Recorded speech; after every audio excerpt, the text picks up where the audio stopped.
자, 계속해서 이제 수익률법에 관한 주제 보겠습니다. 자, 수익률법도요, 기본적으로 가유, 순전후 완벽하게 소화가 된 상태가 되어야 됩니다. 그래서 자, 승수라는 개념과 이제 비교를 했을 때 일단은 가유, 순전후는 완벽하게 내 것으로 만들었다는 설명을 드립니다. 만약에 이해가 되지 않는다 그러면 가요 순전어 다시 외우는 과정 이 필요하다라고 보여집니다. 그래서 제일 먼저 이제 지금 이제 수익률법이라고 하는 거.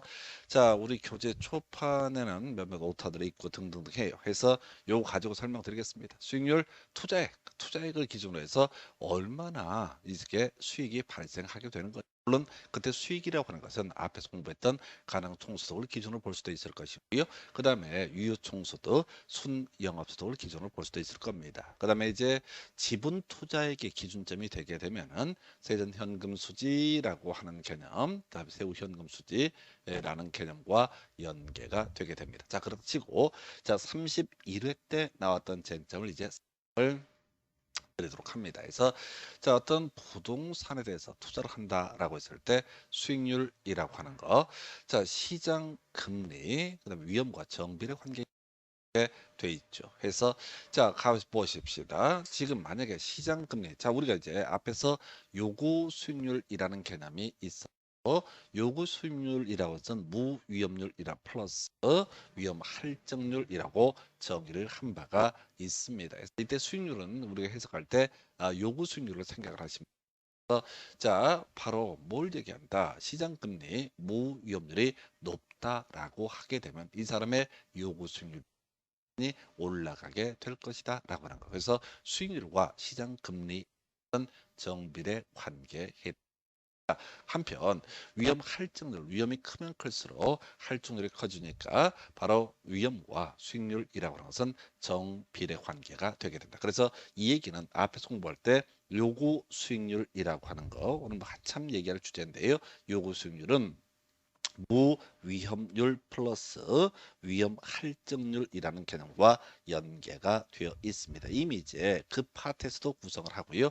최근 문제에서는 시장 금리, 그다음에 위험과 정비례 관계다. 자, 수익률과 요구 수익률과 시장 금리, 이게 이제 무위험률이 시장 금리를 얘기하게 될 테고, 위험 할증률은 위험과 관련한 부분이죠. 그래서 위험이 크면 클수록 투자자는 어떻다?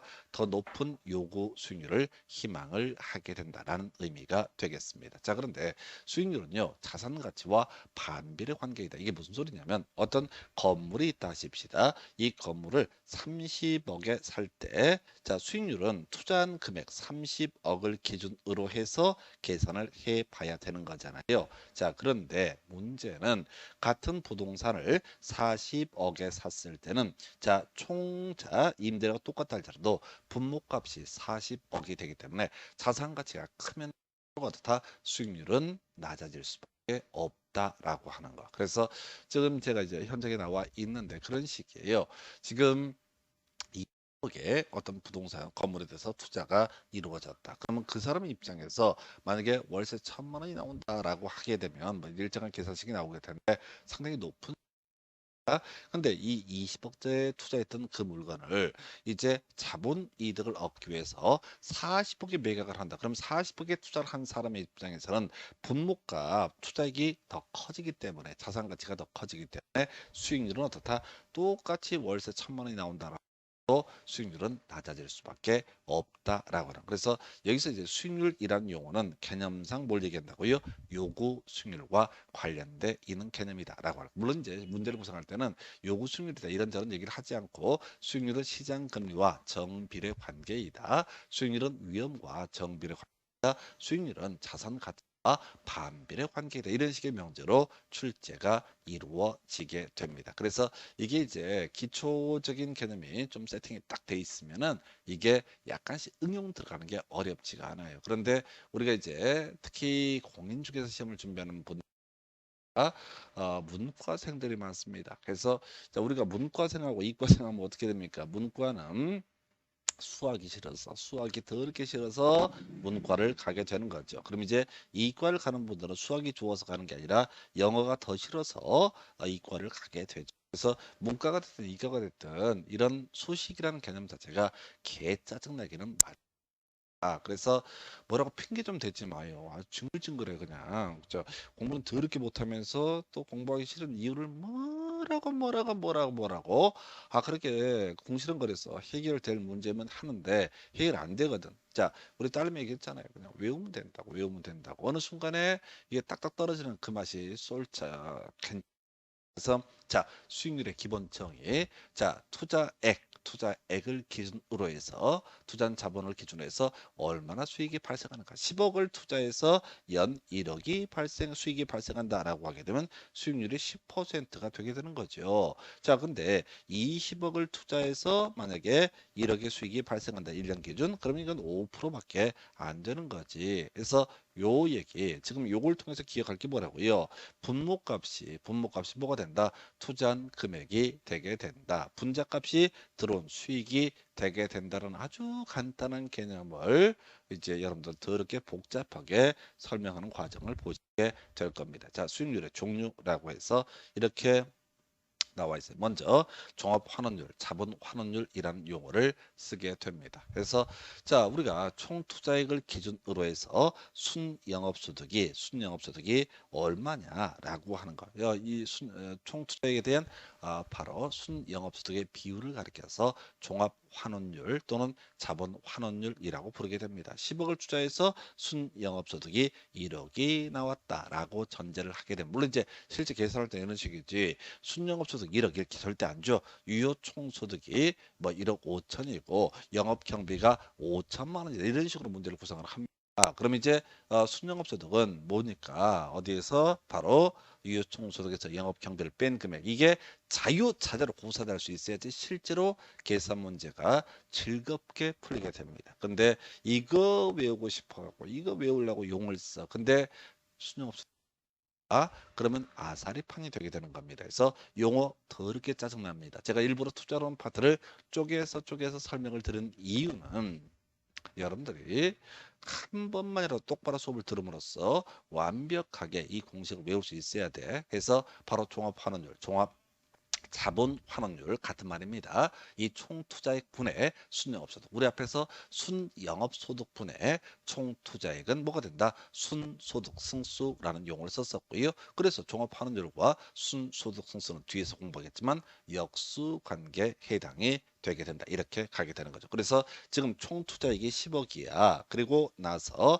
1억이 수익이 한 해 발생한다라고 전제가 되게 되면 자 이걸 가지고 단순화시키면은 자 1억씩 몇 년을 모아야 돼? 10년을 모아야 돼. 해서 순영업소득 1억 분의 총 투자액 10억 하게 되면 이게 순소득 승수는 10이라는 값이 나오게 된다. 근데 이걸 달리 해석하면 총 투자액이 10억인데 순영업소득이 매년 1억씩 발생한다. 수익률은 얼마? 10%, 0.1이라는 값이죠. 그래서 10과 0.1이라고 해서 역수 관계가 되게 된다라고 할 것. 그래서 종합 환원율, 자본 환원율이라는 것은 총 투자액분의 순영업소득이라는 개념이 되게 됩니다. 그럼 이제 또 손들고 물어보지 유효 총소득이나 또는 가능 총소득을 가지고 수익률은 어떻게 나오나요? 하지 마. 시험에 안 나왔으니까 아니 나와도 어차피 몰라도 돼. 이거라도 똑바로 하자. 종합 환원율, 자본 환원율이라는 개념. 자, 그러면 이제 검토 또 드리게 될 것이 지분 배당률이라는 개념이 있게 됩니다. 지분 배당률이라고 해서 지분 투자액분의 세전 현금 수지. 우리 앞에서 지분 투자액 나누기 세전 현금 수지를 세전 현금 수지 라고 설명을 드린 바가 있습니다. 예, 지분 배당률과 세전 현금 수지 라고 하는 것은 역수 관계에 해당이 되게 됩니다. 그래서 이미 지난 시간에 공부한 주제 뭐에 대해서 승수법이 완벽하게 소화가 되어 있으면 이게 수익률법은 반대구나 라고 하는 것을 해석을 통해서 알 수가 있어요. 해서 종합환원율 보셨고 지분 배당률이라는 개념 설명을 드렸습니다. 그래서 제가 강의 뭐한 보니까 머리 좋은 사람이 붙고 이런 거 없어요. 머리 좋은 사람이 붙고 점수 나온 사람이 붙고 점수 안 나온 사람이 떨어지고 이게 공인중개사 시험의 공식입니다. 그래서 제발 부탁하는데 머리 얘기 좀 하지 마요. 머리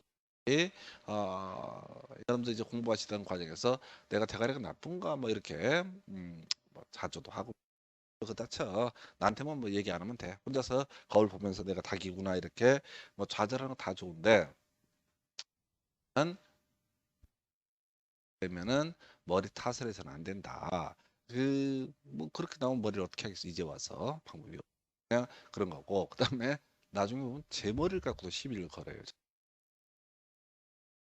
아마가 어울리는 안 어울리는 그냥 있는 그대로. 자, 지분 투자액분의 세전 현금 수지. 그 순서가 가유, 순, 전, 후 이렇게 이게 숙달이 돼 있다면 다음에 뭐가 나오겠어? 뭔지는 모르지만 지분 투자액분의 세후 현금 수지가 나오겠지. 자, 해서 이제 암기한다는 것이 바로 총투자액분의 순영업소득이라는 것은 종합환원율, 그다음에 지분투자액분의 세전 현금 수준, 지분배당률, 그다음에 세후 수익률이라는 개념이 나오게 됩니다. 그래서 지분 투자액분의 세후 현금 수지라고 하는 것을 세후 수익률이라고 부르게 돼서 힘들다고 그랬잖아요. 앞에서 이제 겨우 우리가 총소득 승수, 유효 총소득 승수, 순소득 승수, 세전 현금 수지 승수, 세후 현금 수지 승수를 겨우 외우고 이 투자 승수라는 게 지분 투자액 또는 총 투자액이라고 하는 것을 얼마나 빨리 회수할 수 있는가 요걸 이제 따져묻는 방식이 승수법이라는 개념이 되는 거고 지금 수익률법이라고 하는 것은 총 투자액 또는 지분 투자액을 기준으로 해서 이 한 해의 수익이 얼마냐를 따지는 것을 바로 종합환원율, 지분 배당률, 세후 수익률이라고 용어를 만들게 됩니다. 그래서 하여튼 어떤 투자를 한다라고 하는 게 되게 어려운 문제잖아요. 어려운 문제입니다. 그래서 이게 이제 어떻게 하는 것이 투자의 적격성이라고 하는 그런 고민 때문에 이런 수많은 게 나오게 됩니다. 솔직히 말해요. 이거보다 훨씬 많습니다. 훨씬 많아요. 그런데 제가 여러분들한테 이제 강의에서 요즘 이제 떼돈을 벌어보려고 계획을 세우다 보니까 이렇게 이제 시험에 20년 동안 나왔던 거 또는 20년 동안 딱 한 번 나오고 15년, 20년 안 나온 페이지하고 정리를 해드립니다. 그래서 힘이 든 건 너무나 자연스러운 상태고요. 뭐 이게 즐겁다 그러면 상태가 안 좋은 사람 몇 안 됩니다. 종합환원율, 총투자액분의 순영업소득. 얘는 뭐랑 바로 순소득 승수와 역수다. 자, 지분 배당률이라고 하는 거. 지분 투자액분의 세전현 이건 세전 현금 수지 승수와 역수 관계. 자, 지분 투자액분의 세후 현금 수지 이걸 우리가 세후 수익률이라고 부르게 됩니다. 그래서 이것도 마찬가지야. 자, 원래는 이제 A라는 투자 대안의 지분 배당률과 B라는 투자 대안의 배당률을 비교해서 배당률이 더 지분 배당률이 더 큰 것이 더 좋은 투자 대안이다. 이런 식으로 이제 접근을 해 가는 거거든요. 대신 이제 시험이다 보니까 뭐를 이 바로 수익률 자체끼리 비교하는 경우가 있었다. 앞에서 우리 공부할 때 승하대 승수는 아래 있을수록 어떻다 더 크다라고 이렇게 외우셨고요. 수익률은 자 위에 있을수록 어떻다 높을수록 어떻다 더 크다라고 이렇게 얘기를 합니다. 그래서 승하대 수고대. 그래서 여기서는 비교할 수 있는 게요. 지분 배당률과 세후 수익률 두 개만 비교할 수 있죠. 그래서 공통적인 이슈가 지분 투자액이 되기 때문에 세전 현금 수지가 세후 현금 수지보다 크잖아요. 그러니까 지분 배당률이 세후 수익률보다 크다. 이런 식의 논리 구조인데 우리 외울 때는 시험에 나오는 방식에 따라 외울 때는 그냥 승하대 수고대 승수는 아래 있을수록 더 크고 수익률은 같은 투자 대안이라고 하나의 투자 대안에서 종합환원율 자 지분 배당률을 가지고 투자의 적격성을 따질 거냐 세후 수익률을 가지고 투자의 적격성을 따질 거냐 원래는 각각의 투자 대안을 가지고 분석을 해야 되는데 이걸 하나의 투자 대안에서 단순하게 비교하게 되면 승하대 수고대 승수는 아래 있을수록 크고 수익률은 위에 있을수록 더 크다라는 식의 개념이 나오게 됩니다. 그래서 승하대 수고대라고 하는 거 이렇게 기억을 하도록 합니다. 제가 여러분들한테 계속 궁시를 거리면서 갈구긴 하는데 잘하고 있어요. 아직까지 포기 안 하고 있는 게 장한 일입니다. 그리고 이 과정이 몇 번만 더 거치시게 되면 어느 순간에 다 외워요. 그리고 시험에 떨어지는 것들에 대해서 이해를 할 수 없게 되면 교만함이 마음에서 우러나게 됩니다. 예, 그런 불량스러운 자세로 공부를 할 수 있다라고 하는 근거 없는 이까 뭐 하면 되지. 이런 자신감, 여러분으로 인도하는 가장 큰 자산이 되게 될 겁니다. 그래서 자 이렇게 해서 수익률 세 가지, 종합 환원율, 지분 배당률, 세후 수익률이라는 것 세 가지 설명을 드렸습니다. 자, 살을 좀 붙여서 가볼까요? 자, 앞에서 승하대라고 해서 승수는 아래에 있을수록 크다고 그랬었고요. 수익률은 위에 있을수록 크다. 그래서 지분 배당률과 세후 수익률을 비교했을 때 지분 배당률이 세후 수익률보다 크다라는 식의 명제 이렇게 구성이 되게 됩니다. 예, 그리고 나서 이제 비교를 해서 볼까요? 바로 순소득 승수라고 하는 거.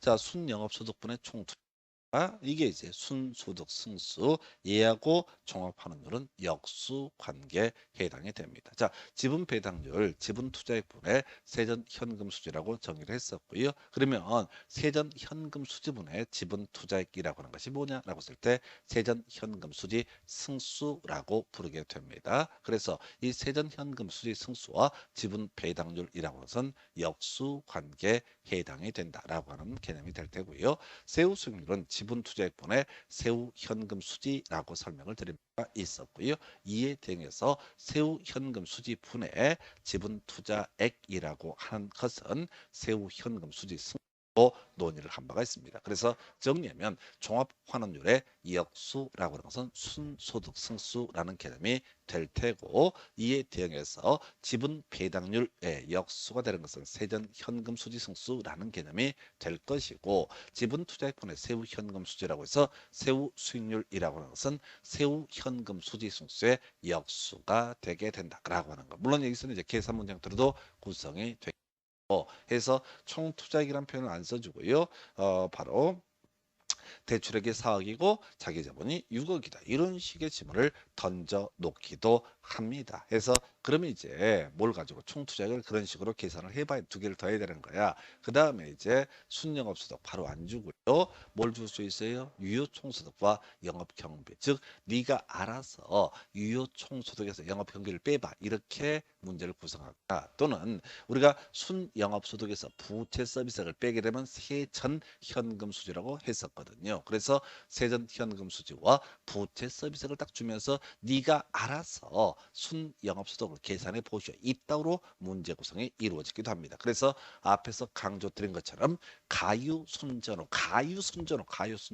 이게 완벽하게 내 것으로 소화가 돼야지 승수법 그리고 수익률법 이런 개념들을 소화하실 수 있습니다. 이게 안 외워진다고 속상해할 거 없어요. 누구는 처음부터 태어날 때부터 외운 게 아닙니다. 고생했습니다. 별로 그래서 전 주변에서 누가 중개사 시험을 준비하겠다라고 저한테 뭘 물어봐. 그럼 이제 하지 말라고 그래. 힘드니까 하지 말라고. 근데 이미 여러분들은 팔을 담갔으면 어떻게 돼? 증을 따야 돼. 증을 따야 나갈 수가 있어. 그때는 방법이 기초 개념의 철저히 숙달이 되시게 되면 솔직히 약간 응용 들어가는 거 전혀 문제가 되지. 대부분의 문제는요 기초 개념이 약해서 말리는 거예요. 그래서 이게 이제 굳이 비교하면 우리 중고등학교 공부로 치면은 수학에 준하는 개념이 되게 될 텐데 이 수학이든 뭐 투자론이든 계산 공식 또는 기본 개념이 철저하게 아무것도 아닙니다. 자, 지금 뭔 얘기하고 있죠? 첫 번째 공부했던 개념이 투자한 자본의 회수 기간 등에 관한 쟁점으로서 전통적 투자 분석 기법이로서 화폐 시간적 가치를 고려하지 않고 투자의 적격성 여부를 따지는 방법으로서 뭐가 있었다? 바로 단순 회수 기간법. 자, 그다음에 가유 순전 후 등을 기준으로 해서 총 투자액 또는 지분 투자액 얼마만큼 라고 하는 것을 승수법 그리고 승수의 역수가 되는 수익률법에 관한 개념을 설명을 드렸습니다. 자, 근데 이 수익률법이라고 하는 개념 외에 또 수익률을 기준으로 해서 투자 여부를 판단하는 기준 여러 가지가 있게 돼요. 자, 그래서 그 중에 하나가 바로 자기 자본 수익률이라고 하는 개념이 나와 있나요? 그래서 사실은 이 자기 자본 수익률이 이 계산 문제로 제일 많이 나왔던 것 중에 하나가 되게 됩니다. 그래서 자, 자기 자본 수익률. 자, 우리 앞에서 이런 거 있었다. 지분 배당률이나 또는 뭐가 있었죠? 세후 수익률이라고 하는 것은 기준점이 뭐가 됐습니까? 바로 지분 투자액이라고 하는 것을 기준으로 봤던 거죠. 예, 그래서 이 지분 투자액을 기준으로 투자 여부의 적격성을 따질 때 예상할 수 있는 분석 기법 중에 하나가 지분 배당률이라는 개념이 있었고 세후 수익률이라는 개념이 있었죠. 그 외에 바로 자기 자본 라는 것도 있게 됩니다. 자, 기준점, 분목 없이 뭐가 되느냐라고 했을 때 바로 지분 투자액이라고 하는 것이 바로 기준점이 되게 됩니다. 그래서 지분 투자액을 기준으로 해서 영업이득과 자본이득을 더한 값, 이것을 이름하여 자기자본 수익률이라고 정의를 하게 됩니다. 해서 영업이득이라고 하는 것은 경우수가 몇 개가 있었죠? 가유수. 근데 우리 시험용으로는 거의 이 영업이득 중에서 순영 이라고 하는 것을 중심으로 문제 구성이 됩니다. 물론 지난번에 이제 그게 한번 있었다. 세후 현금 수지를 가지고 문제 구성이 되는데 그런 문제는요 못 풀어요. 자, 왜냐면 계산식이 다 주어지고 해설이 다 붙어 있다 할지라도 1분 안에 읽지도 못합니다. 엿먹으란 문제 되겠습니다. 다시 자 자기자본 수익률이라고 하는 것을 논하기 앞서 앞에서 지분 투자액 분의 세전 현금 수지라고 하는 것이 있었죠. 이걸 우리는 뭐라 부른다? 지분 배당률이라 불렀습니다. 한편 지분 투자액 분의 세후 현금 수지라고 하는 것이 있었죠. 이걸 뭐라 불렀다? 바로 세후 수익률이라 불렀다. 자, 그래서 지분 투자액 분의 전체 이득, 개이득, 이득 모든 이득에서 영업이득과 자본이득을 더한 값. 이게 바로 자기 자본 수익률이 되게 된다. 그래서 자, 내가 1억이란 지분을 투자해서 2억짜리 부동산을 샀다. 거기에서 얻게 되는 이득, 주로 영업이득이 되겠죠. 그중에서 순영업소득이 중심이 되게 됩니다. 예, 그리고 나서 나중에 팔았을 때 내 지분에 대응해서 얻게 되는 이득, 이걸 우리가 자본이득이라고 얘기를 하겠죠. 자, 근데 계산 문제 형태로 구성할 때는 이렇게 나오게 되죠. 지분 투자액 분해요. 자, 영업이득을 순영업소득 마이너스 이자 지분, 부채 서비스가 아닙니다. 순영업소득 마이너스 이자 지급. 여기다가 자본이득을 더하게 되면은 이걸 이름하여 자기 자본 수익률이라고 부르게 됩니다. 그래서 문제를 줄 때는요. 5억짜리 부동산을 사는데 자기 자본이 4억이고 1억을 대출을 받았다. 그리고 금리는 몇 프로이다. 그래서 어쩌고 저쩌고 하니까 유효총소득이 얼마이고 영업경비가 얼마다. 유효총소득이 얼마이고 영업경비가 얼마다라는 얘기는 니들이 알아서 순영업소득 의미가 될 테고 1억을 대출을 받았는데 금리가 몇 프로다라고 하는 것은 네가 알아서 이자 지급분을 계산해 보시오라는 가 되게 됩니다. 그래서 자 다시 갑시다. 지분 투자액 분의 영업이득과 자본이득을 더한 값 이걸 분자값으로 두게 되면 이것을 자기 자본 수익률이라고 부르게 됩니다. 한편 자 지분 투자액 분의 순영업소득 마이너스 이자 지급분 이것을 우리 달리 얘기하면 영업이익이라고 해석을 하게 됩니다. 물론 거기다 이제 자본이득을 더해야 되겠죠. 이게 바로 자기 자본 수익률이라는 개념이 되게 되죠. 자 작년에 이제 이 자기 자본 수익률 문제를 가지고 해석을 묻는 문제가 출제가 된 바가 있습니다. 어떻게 하면은 자기 자본 수익률을 올릴 수가 있을 거냐? 뭐 간단하지. 분모값, 지분 투자액은 항상 정해져 있기 때문에 영업이득을 상승시키게 되면 어떻다? 자기 자본 수익률이 올라갈 수 있다. 또는 높은 값에 팔아서 자본이득을 증대시키게 되면은 이때 어떻다고요? 자본이득을 증대시키게 되면 이때 바로 자기 자본 수익률을 올릴 수가 있다라는 해석이 가능해지게 됩니다. 그래서 이제 작년에 나왔던 문제죠. 그 전까지는 이걸 가지고 계산 문제로만 계속 구성을 하다가 이번에는 바로 의미를 물어봤어. 자, 어떻게 하면 자기 자본 수익률을 올릴 수 있을 것이냐? 첫 번째, 크게 영업이득의 확대라고 하는 거. 그래서 지금 순영업소득을 올리는 방법이 뭐가 있어요? 자, 가능총소득에서 자 공실과 불량부채 충당금 빼고 영업 외 수익을 더하게 되면 유효총소득이 되고 유효총소득에서 영업경비라고 하는 것을 만약에 영업경비라고 하는 것을 뭐죠? 빼게 되면 순영업소득이 되잖아요. 그래서 자 영업이득의 확대 방안으로서 공실률을 최소화한다. 무슨 뭐 건물주가 공실률을 올리려고 노력하지는 않겠죠. 방법이 있어요. 월세를 좀 낮춰주면 된다는 얘기지. 이런 게 오히려 자기 자본 수익률을 올리는 방법 중에 하나가 되게 된다. 한편 유효총소득에서 어디로 순영업소득 넘어갈 때 운영경비 또는 이제 여기서는 운영경비라는 표현을 시험에 썼었고요. 영업경비 같은 말입니다. 그래서 자 지금 영업경비, 운영경비를 절감하게 되면 순영업소득이 올라가게 될 것이다 라고 하는 거. 한편 영업이득에는 사실 저런 것도 있죠. 세전현금수지, 세후현금수지 등 있잖아요. 세후현금수지를 늘리는 방법은 세금을 적게 내면 된다. 절세 방안을 도모하면 될 것이다. 그래서 여러분들이 이제 혹시 중개업 관련해서 저처럼 이제 뭐 상가 건물 이런 매매 이런 일을 하게 되면 조금 실력이 있어야 돼. 공부를 좀 해야 됩니다. 그래서 뭔 소리냐면 세법에 관한 영역, 이제 공부하는 세법과는 좀 별개의 문제로 현장에서 쓸모 있는 세법들이 있거든요.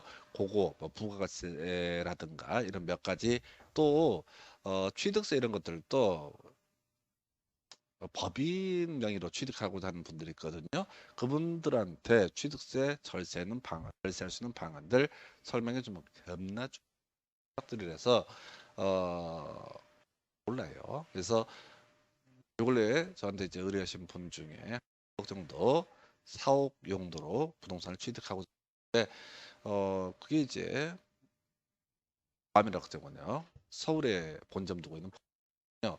근데 이제 보통 취득세하고 그 잡단 지방교육세, 농어촌 6% 정도 개인의 경우 1세대 무주택자라고 전제했을 때 그렇게 이제 무주택자 얘기는 별개구나. 하여튼 간에 근생을 취득하는 거니까 별개 문제인데 그분한테 내가 전화질을 해갖고 1,700만 원 세이브할 수 있는 방안을 설명을 드렸습니다. 본점을 과밀 억제 권역이 갈 수는 없으니까 과밀 억제 권역이 아닌 인천 송도로 옮겨가시라라고 이렇게 힌트를 드렸어요. 그러면 이제 취득세 8.46%가 아니라 4.46%로 이 매물을 구입하실 수 있습니다라고 설명을 해드립니다. 그래서 다시 갑시다. 절세, 세금을 줄이게 되면 영업이득. 이게 이제 저거잖아요. 절세기는 사실은 이게 이 부분은 뭐냐면 운영 경비와 관련돼 있죠. 유요지에서 유지관리비, 그다음에 뭐가 있었지? 각종 요금, 그럼 재산세. 그래서 재산세 같은 걸 줄이는 방안을 채택을 한다. 그러면 영업이득이 확대되게 될 것이다. 또 그다음에 이제 지금 영업소득세를 줄이는 방안을 알려주게 되면 또 뭐야? 자, 이때는 세후 현금 수지가 커지겠죠. 그 외에 자, 이자 감소라 이자를 감소시킨다. 즉 금리가 높은 시기에는 자기가 가지고 있는 자본을 이용해서 자기 자본을 확 그러면 어떻다? 그만큼 적은 이자를 지급 이런 식으로 해서 영업이득을 확대하게 되면 자기 자본 수익 다시 지분 투자액분의 순영업소득 마이너스 이자 지급분 플러스 자본이득 등 이런 부분을 어떻다? 자, 이렇게 분자값을 늘릴 수가 있다라고 할까?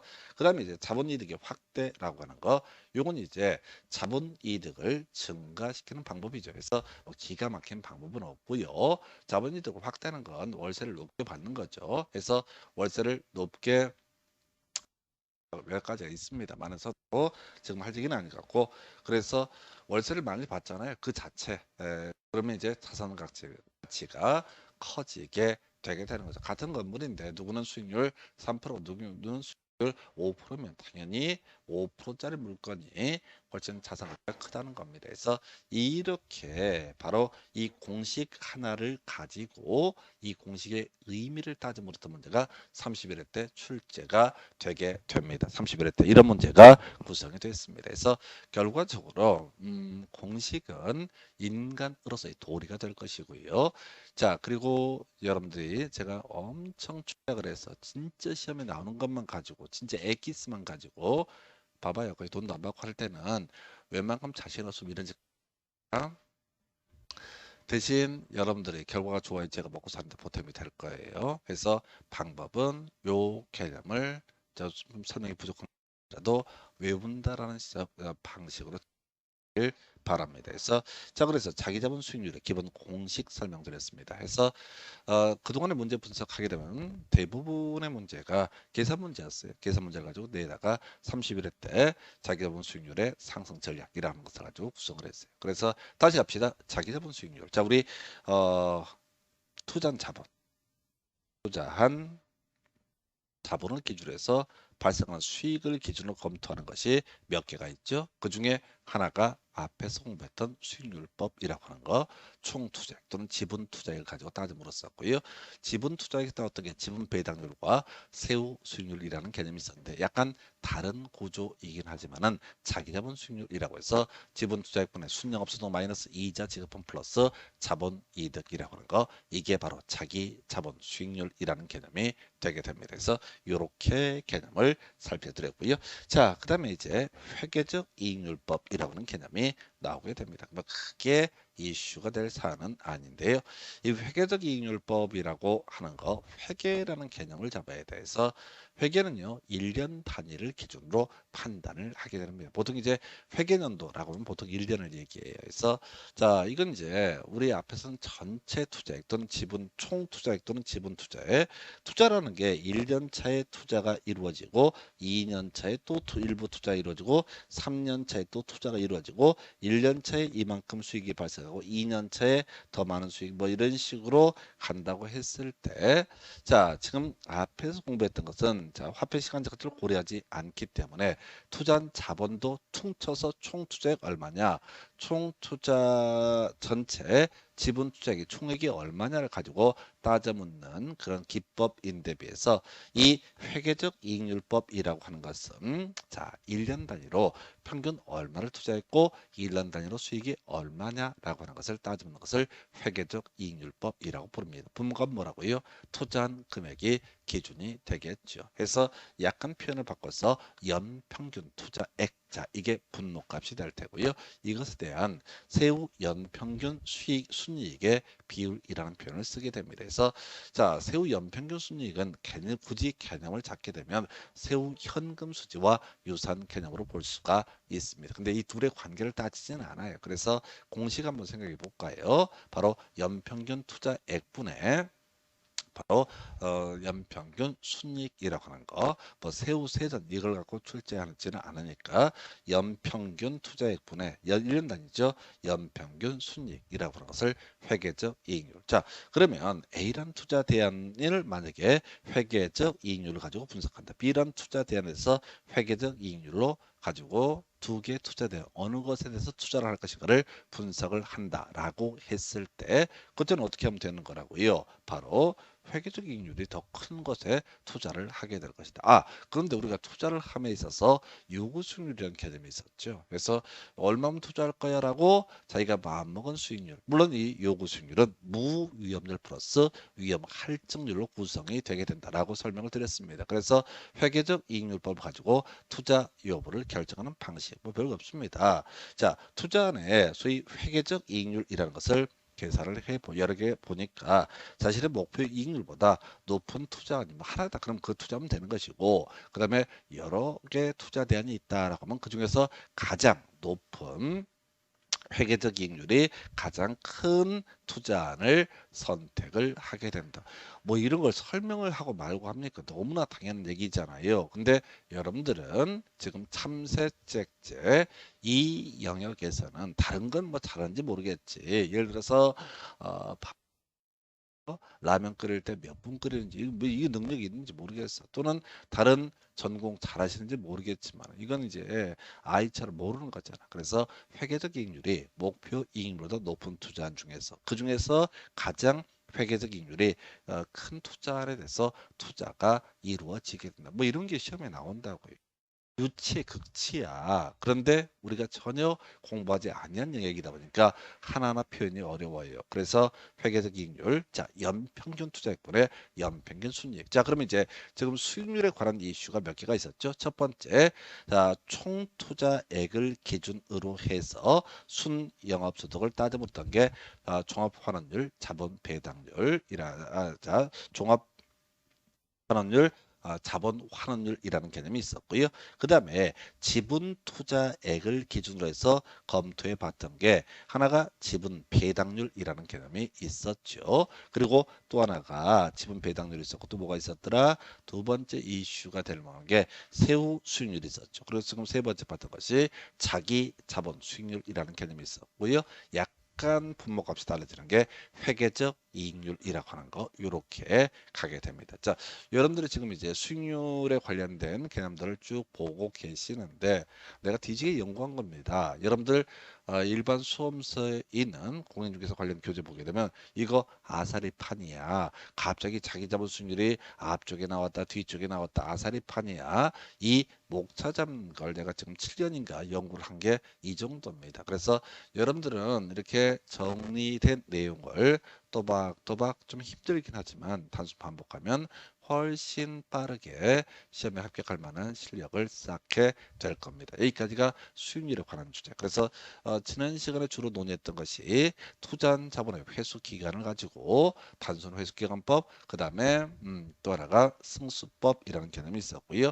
그 다음에 종합환원율, 그 다음에 지분 배당률, 세후 수익률, 자기자본 수익률. 그래서 지분 배당률, 세후 수익률, 자기자본 수익률은 뭘 분모값으로 삼는다? 지분 투자액을 기준으로 분모값을 따지게 된다라고 보겠고요. 회계적 이익률은 좀 간단한 주제가 되겠습니다. 그래서 이 정도가 소위 수익률에 관한 수익률을 가지고 이 투자의 적격성을 따지는 방법, 전통적 투자분석 기법의 하나가 되게 됩니다. 자, 여기까지 보시고 잠시 끌었다가 이제 다음 주제 확인을 해보도록 하겠습니다.